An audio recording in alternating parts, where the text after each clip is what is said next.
காளி அம்மன் இந்து மதத்தில் மிக முக்கியமான சக்தி வாய்ந்த தேவியாக கருதப்படுகிறார்.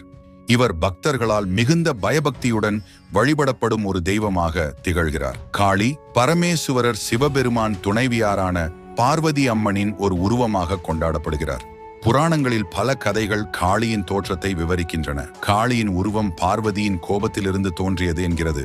காளியின் தோற்றம் மிகவும் பயமுறுத்தும் வகையில் இருப்பினும் அவர் பக்தர்களுக்கு பாதுகாவலராக கருதப்படுகிறார். அவரது கருப்பு அல்லது ஆழ நீல நிற தோல் அனைத்தும் உருவாகும் அழிவின் வடிவத்தை குறிக்கின்றது. அவரது கழுத்தில் காணப்படும் மண்டையோட்ட மாலைகள் வாழ்க்கையின் சுழற்சியான பிறப்பு, மரணம் மற்றும் மறுபிறப்பை குறிக்கின்றன.